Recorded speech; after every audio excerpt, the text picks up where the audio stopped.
बाहर मूसलाधार बारिश हो रही थी। हैरान दादाजी पास के गांव में एक दावत से लौट रहे थे। जब वे पुराने श्मशान और कब्रिस्तान के मोड़ पर पहुंचे तो घड़ी में रात के 12 बज चुके थे। चारों ओर सन्नाटा था, बस झींगुरों की आवाज और बारिश का शोर था। दादाजी के हाथ में 5 किलो की विशाल रूहू मछली बारिश की बूंदों में चांदी की तरह चमक रही थी। कब्रिस्तान की सीमा पार करते ही एक हड्डी कंपा देने वाली ठंडी हवा दादाजी की गर्दन को छूकर गुजरी। अचानक उन्हें लगा कि बारिश के शोर के बीच कोई बहुत करीब से फुसफुसा रहा है। दादाजी, ओ दादाजी, पति भूख लगी है।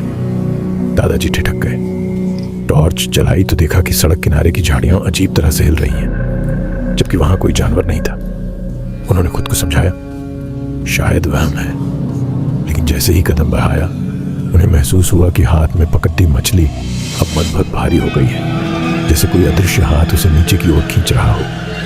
अचानक दादाजी की नजर अपनी परछाई पर पड़ी। टॉर्च की रोशनी में दिख रहा था कि उनकी परछाई के ठीक पीछे एक लंबी हड्डियों वाली आकृति खड़ी है। उस साये का कोई सिर नहीं था, बस 10 लंबी लंबी उंगलियां दादाजी की मछली की ओर लपका रही थी।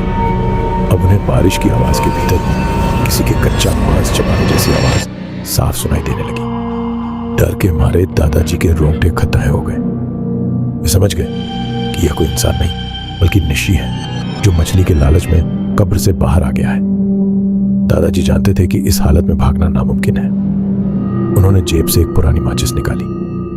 पहली 2 तीलियां भीग गई थी, लेकिन तीसरी जल उठी, और उस आग का रंग पीला नहीं बल्कि गहरा नीला था। जैसे ही वह नीली रोशनी फैली, पीछे खदकती वह भयानक आकृति चीख उठी। कब्रिस्तान के अंदर से सैकड़ों सियारों की रोने की आवाजें गूंजने लगी। एक पल के लिए दादाजी ने देखा कि एक विभत्स चेहरा धुएं की तरह हवा में उछल रहा है। दादाजी बदहवास हालत में घर पहुंचे और मुख्य दरवाजा अंदर से बंद कर दिया। पूरी रात उन्हें ऐसा महसूस होता रहा जैसे कोई दरवाजे के दूसरी ओर नाखूनों से खरोंच रहा है और फुसफुसाकर रो रहा है। अगली सुबह जब गांव वालों ने देखा तो वे दंग रह गए। मछली की पूंछ से पेट तक का हिस्सा पूरी तरह काला होकर सड़ चुका था और बाकी आधा हिस्सा बर्फ की तरह सफेद था। गांव के तांत्रिक ने कहा, उस खून चूसने वाले प्रेत ने मछली की जान खींच ली है।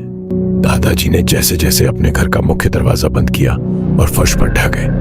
उन्हें लगा कि खतरा टल गया है, लेकिन ठीक उसी पल असली आतंक शुरू हुआ। बाहर बारिश के शोर के बीच दरवाजे की लकड़ी पर नाखूनों की भयानक खरोंच सुनाई देने लगी। कैंच कैंच कैंच। दादाजी डर के मारे आंखें बंद कर मंत्र जपने लगे। तभी दरवाजे के नीचे से एक अजीब गाढ़ा कोहरा कमरे के भीतर दाखिल होने लगा।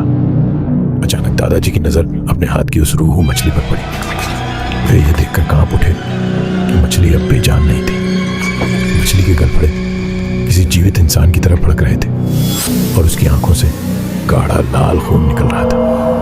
ऐसा लग रहा था जैसे दरवाजे के उस पार से कोई उस मछली को नियंत्रित कर रहा है। अचानक वह मछली दादाजी के हाथ से छिटककर कमरे के एक अंधेरे कोने में जा गिरी। दादाजी ने देखा कि उस अंधेरे कोने से वह लंबी हड्डियों वाली निश धीरे धीरे आकार ले रही है। उसका धुंधला चेहरा दादाजी के बिल्कुल करीब आ गया। उसकी सांसों में श्मशान के जले हुए मांस की गंध थी। उस साये ने उनके कान के पास फुसफुसाते हुए कहा, मछली तो ले ली दादाजी, अगली बार सिर्फ मछली से काम नहीं चलेगा। ठीक उसी पल भोर की पहली अजान और मंदिर के शंख की आवाज एक साथ गूंज उठी। एक झटके में वह साया एक विकराल चीख के साथ हवा में विलीन हो गया। दादाजी ने देखा कि उनके पास पड़ी वह मछली अब मछली नहीं रही थी, बल्कि किसी इंसान की हड्डी की तरह सख्त और धूसर ग्रे हो चुकी थी। दादाजी समझ गए कि आज सुबह उन्होंने सिर्फ मछली नहीं खोई, बल्कि वे मौत के चंगुल से बाल बाल बचकर लौटे हैं।